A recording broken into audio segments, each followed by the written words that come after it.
So yan mga ka-angel, yung dam. Yan. St. Story of St. Mary Dam. Yan. Yan, ganyan siya na ginawa. Yan po yung itsura. So yan po, maganda pa yung landscape doon. May doon tayo magkakamping banda. So at pansamantala ko muna ang i-stop at ipapakita ko muna sa baba mga ka-angel para makita nyo naman.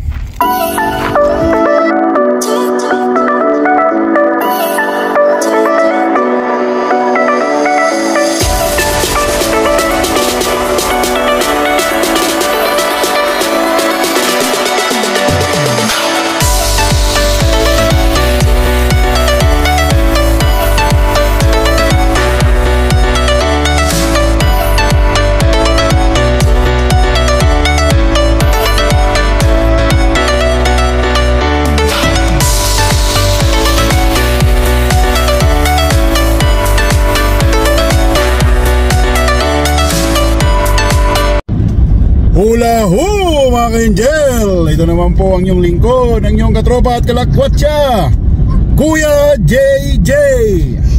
So ngayon mga ka-angel ay Biyernes at tayo ay magkakamping somewhere in the south of Calgary, around 2 hours. At near siya ng papunta na sa US border, malapit na doon. Bandang lagpas mo ng Lethbridge or malapit sa Lethbridge. So isang reservoir, ang pangalan niya St. Mary's. So maganda po yung view kasi may mga landscape at balita ko maganda rin mag-fishing.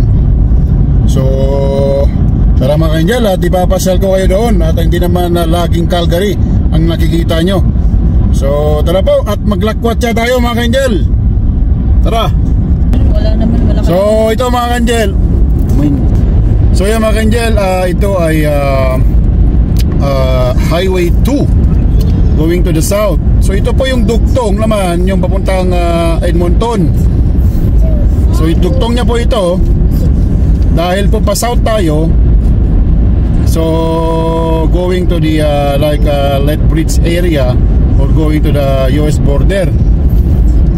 So ito po pag diretso nyo mga ka-angel ay tagos yan hanggang Port Macleod, and then magme-merge kayo ng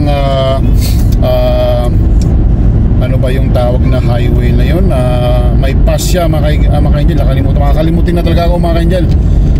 Tapos ito ang next town or city after Calgary, Okotoks. And then andyan po yung High River. Then yung mga small town na south po ng Calgary. And then andyan po yung Nanton, Claresholm, all the way to Port Macleod. And then ma-reach nyo po yung city of Lethbridge. So maganda po din dyan mga mag-camping mga ka-angel kasi may mga landscape po dyan. Going to the Waterton National Park din po pala. So isang alam nyo po yan na i-type nyo po yan sa Google, yung mga sa internet, yung Alberta tourist spot, andyan po yung isa po yan, yung Waterton National Park, na andyan po yung magandang lake, Waterton Lake.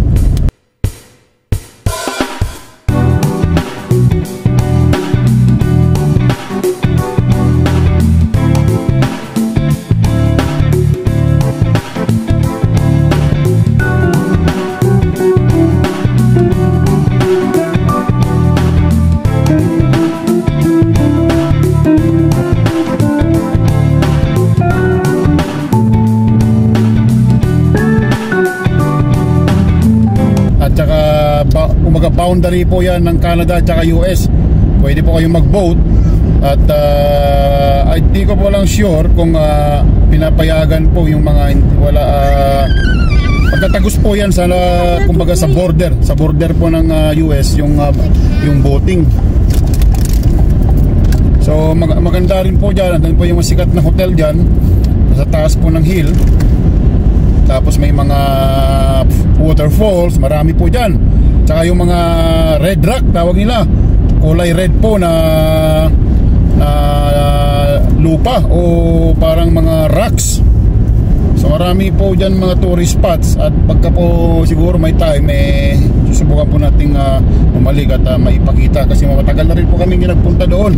Hindi pa rin na po napuntahan yung mga waterfalls doon. Napunta lang po kami sa Waterton town proper. Pero doon sa mga waterfalls hindi pa po. Pati yung Red Rock mga ka-angel, hindi pa namin napuntahan yan. Ano yan, katumbas po yan ng parang nasa yung mga landscape sa Arizona o kaya Utah, yung Red Rock dun sa Waterton. Maganda.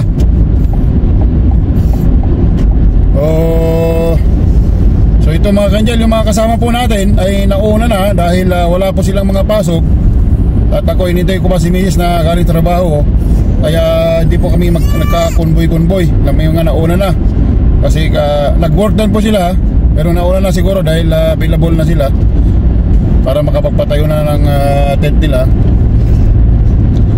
Pansin nyo mga daan mga ka-angel, talagang pinapalapad o wina-wide nila. Kasi itong area na ito mga ka-angel ay super busy na po. Dahil like I said, yung Calgary ay maubos na po yung available land na natitira kasi tinatayo na nila ng mga community. Kaya ang option, magtatayo sila ng community or other like establishment outside na ng Calgary o yung mga nearby suburban like yung Okotoks. Kaya pinapalaparan nila kasi siguro naramdaman na yung mga development at traffic. So ayan mga ka-angel, nandito na tayo sa malapit na ba sa High River. Alam niyo mga ka-angel, may sikat ditong butcheran, meat shop. Yan po yung Cargill Meat Solution. At lagi po silang nag-hire ng mga butcher sa Pilipinas kasi alam nila na magagaling po ang mga Pilipino. So mga ka-angel, pwede kayong mag-research po yan sa internet. At alam ko po yung Magsaysay po yata ang agency niya ngayon, ang yung Cargill. Isa pong magandang pathway o isang company para makapag-process po ng PR, ng permanent resident dito sa Canada. So pagka may experience po kayo mga ka-angel, ay try nyo pong mag-apply. Think sa Magsaysay po yan, hindi ako nagkakamali. At pwede ko yung mag-inquire doon at malaman kung ano yung mga hiring at mga requirements. So magandang opportunity yan mga ka-angel. At least mas madaling makapag-process po ng PR pagka butcher po kayo. So dito po sa High River, at around more or less 30 minutes from Calgary, ay marami po tayong mga kapatid na Pilipino dyan sa Cargill Meat Solution dito sa High River mga ka-angel. So try po yan mga ka-angel, maraming hiring dyan lagi. May mga bats dyan at marami na pong nagpunta dito. At nabago po ang buhay dito sa Canada nung nagpunta sila sa Cargill at nag-permanent resident. So try nyo po yan mga ka-angel. I will recommend Cargill Meat Solution. Try po nyo po yan at malalaman nyo mga agency. I think Magsaysay agency po, kanila yung agency nya. So pwede po kayong mag-inquire doon. So kita yung sign mga High River. Yan. So dito na tayo sa High River. Marami po tayong mga kapatid na Pilipino dito dahil po sa Cargill. At dito po mga ka-angel ay marami din po mga companies ngayon dahil umuulad siya dahil malapit nga lang po dun sa Calgary ay kumbaga nakikinabang siya sa development ng Calgary. So kita nyo yan mga ka-angel. Ayan, maraming mga planta-planta dito sa High River, Alberta. Ayan mga ka-angel, another exit na naman po ng High River. So marami pong siyang exit. Kung malagpasan nyo yung una kanina, pwede po kayo mag-exit dito. Ayan. At may mga hotel, may mga groceries, may mga fast food. Marami pong opportunity dito mga ka-angel. Kung gusto nyo ng like away from the big city, like a quiet town, eh, pwede po kayo dito sa High River, Alberta. More or less 30 minutes lang po mga ka-angel. 30-40 minutes drive. Malapit lang po yan dahil itong dinadaanan natin, ang dadaanan ninyo freeway naman po ito, dire-diretso, walang traffic. So pwede po, wala pong problema yan.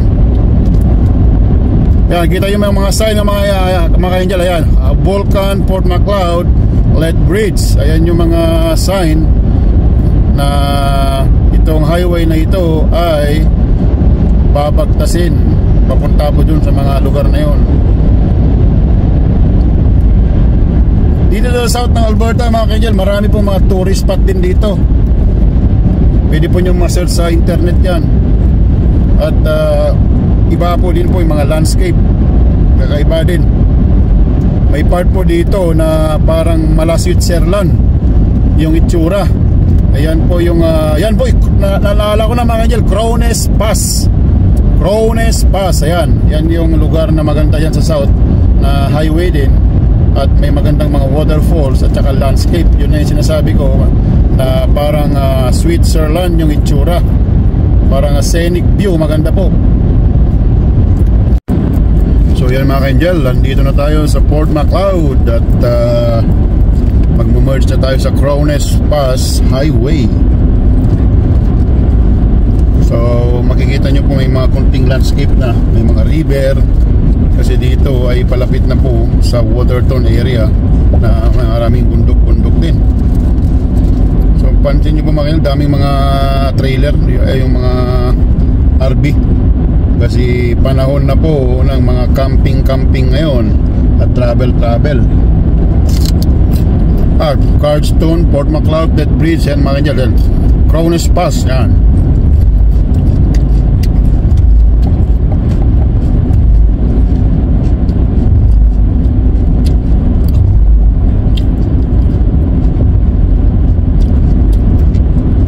Pagka mag-ride kayo mga ka-angel, dito pa left tayo, mag-ride doon kanina papunta dyan sa Waterton National Park.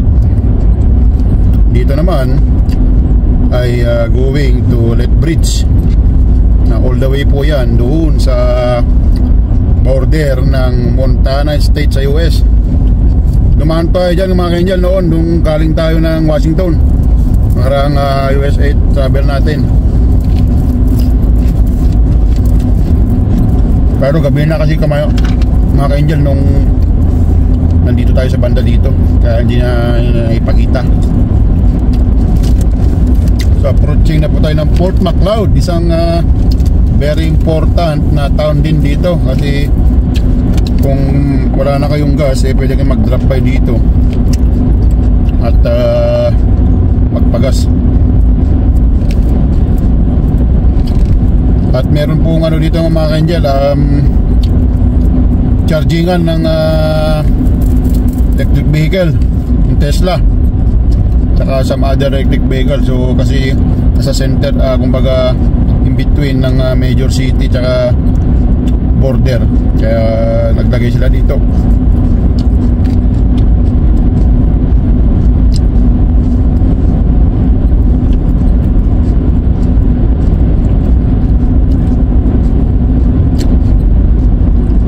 Marami din po mga establishment.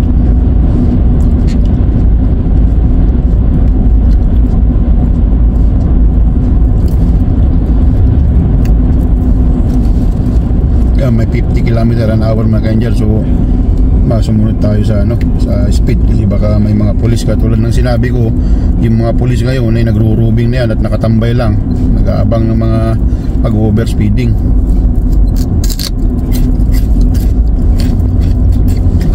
So be patient po tayo lagi at sumunod sa mga traffic rules.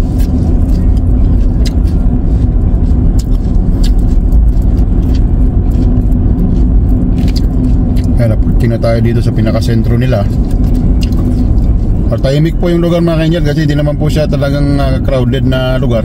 Kaya walang masyadong nakikitang tao, pero sigurado yan sa mga establishment, mga store, sa mga bar. Si Biyernes po ngayon mga ka-angel at araw po talaga ng mga pagbabar, mga party dahil walang pasok po kinabukasan, Sabado.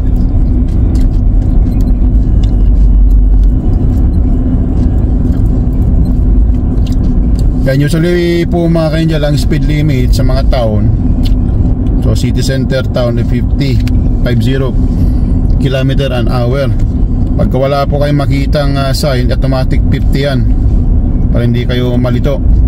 Kasi po pagka nagbabago, nagiging 30, naglalagay po sila ng sign. Tsaka mga kumbaga advance yung paglagay ng sign kung magbabago yung speed. So watch out mga ka-angel. Lagi kong sinasabi, ang sasakyan po ng pulis usually ay Ford Explorer kung sa SUV, Ford F-150 pagka truck, at Ford Taurus pag kotse. May mga Chevrolet din po nga na police car mga kanyal, yung mga ginagamit ng mga RCMP, usually yung mga police outside ng mga malalaking city. Kasi may mga Chevrolet din sila, yung Tahoe po yata yun, gumagamit din sila ng Chevrolet. Kuya mga kanyal, palabas na tayo ng pinaka-town nila at mag-ride tayo doon sa dulo.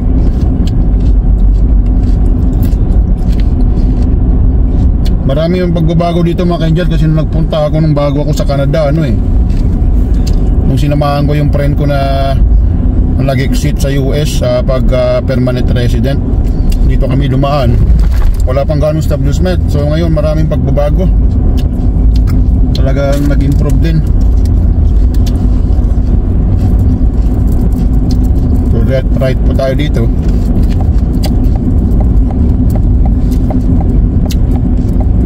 Ayan, kita yung mga kanyal dito, may mga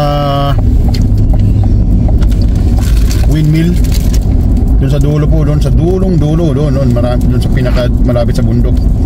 Kasi po mahangin po dito. It means maganda pagka yung windmill.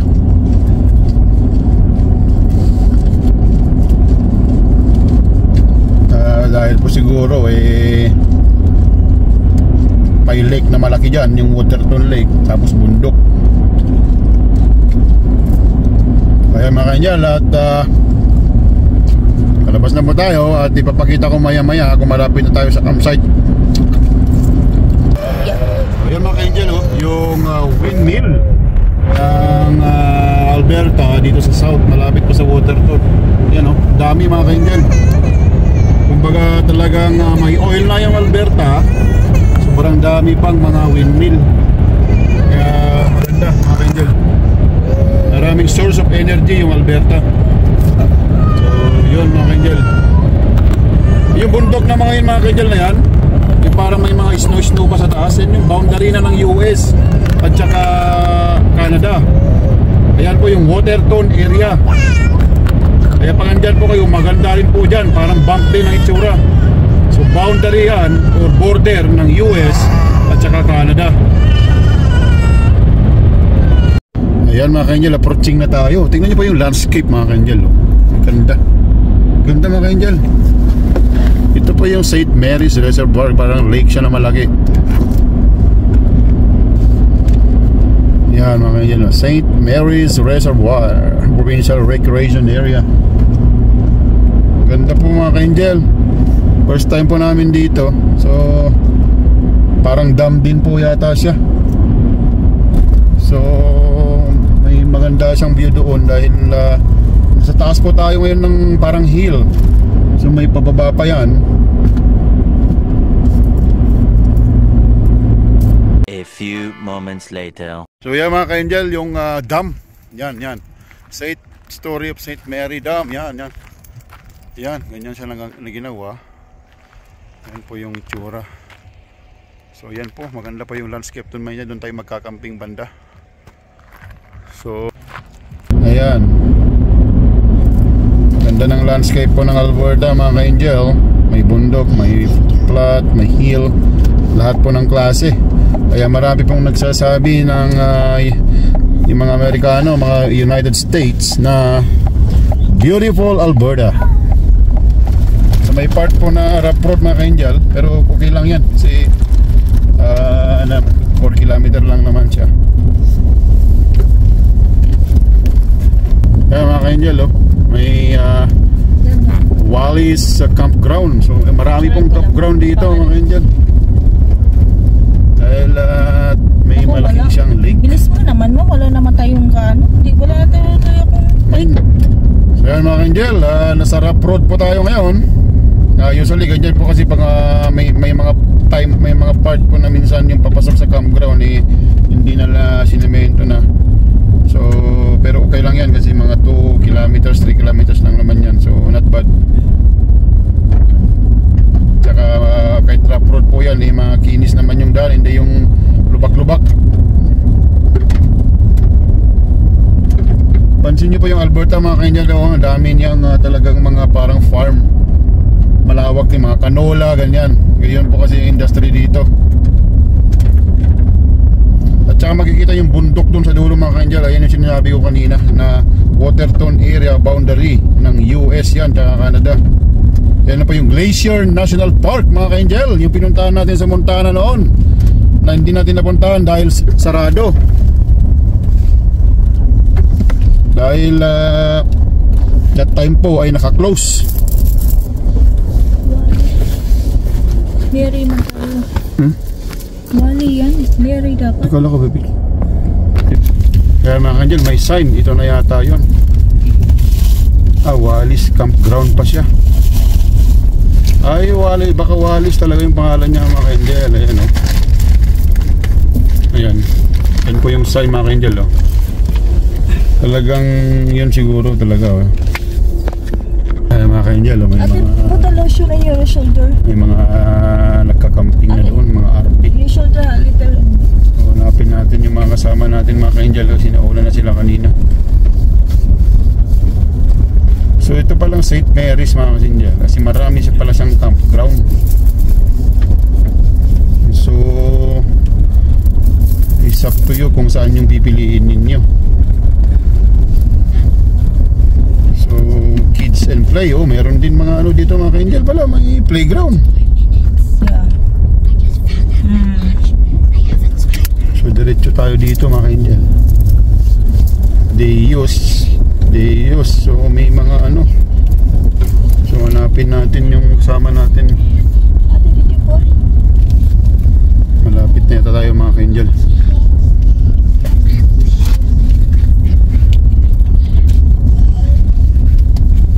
Hanapin natin yung mga kasama yun. May mga sinyales na maraming karay na yun siguro. Okay din mga Angel kasi marami siyang mga activity.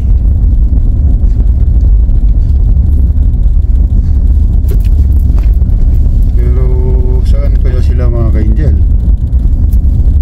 Wala akong nakikitang ano pa dito, sinyales ng mga kasama namin.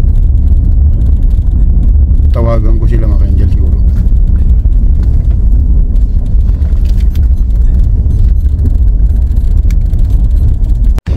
So yan mga ka-Angel, ito yung pababa. So maganda mga ka-Angel, parang hills yan, parang hudos. Ayan o. So kakaiba siya mga ka-Angel, parang drumheller. So yan mga ka-Angel, yung view niya mga ka-Angel, yan ganda Yan mga ka-Angel, yung view niya andun yung mga kasama namin Ayan yun, doon sila. So yan mga ka-Angel.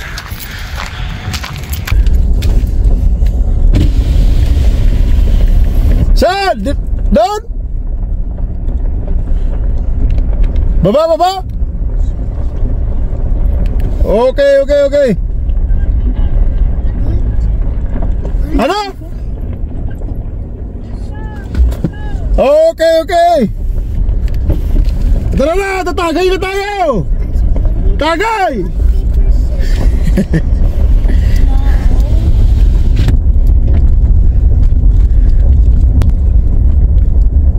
Angel yung papasok, maganda rin siya kasi may mga puno, so hindi siya magiging tawag doon yung mainit. Hanapin natin yung mga kasama natin, Deus only. So diretso siguro pets only Deus. Baka mga ano dito pet, may playground doon mga Angel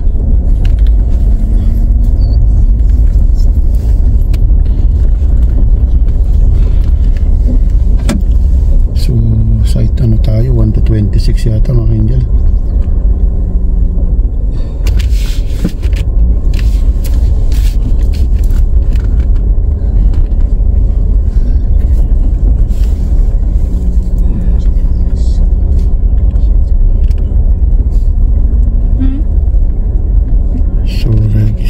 Station. Dito tayo. Tingnan natin yung ano. Tingnan na lang natin mga ka-angel kung saan yung ano natin para may katabi pala siyang parang creek river din, oh. Mga ka-angel, oh. Maraming nagkakamping nga mga ka-angel. May mga RV. So for sure mga ka-angel, sa dulo tayo siguro.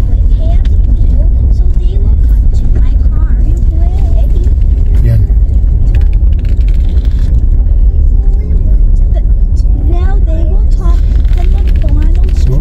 May ano talaga mga ka-angel. Dito malapit lang yung pisingan pala mga ka-angel. Hindi na lalakarin lang namin.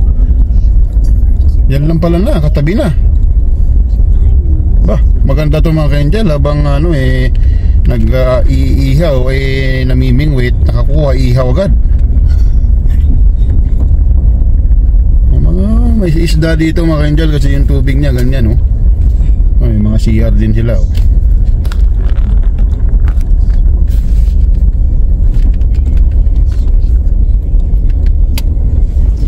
Ito yung kita yung mga ka-angel, oh. Ano siya. So hanapin natin yung so dito tayo mga ka-angel. Ayun, dito na tayo. Nakita na natin. Oh, maganda kasi mayroon tayo sariling ano. May sariling parang malaking bahay dyan. CR din, malapit. Hindi na pala mag ano ng tan. Ganda mga ka-angel. Tayo lang dito. Pwede natin magsisigaw. So mga ka-angel. At muna pansamantala ko munang ihinto yung video natin mga ka-angel. At ipatayo mo tayo ng tent. So salamat po sa panonood. Ingat po kayo lagi at stay safe. At ito po yung katropa at kalakwatsa, Kuya JJ. Salamat po.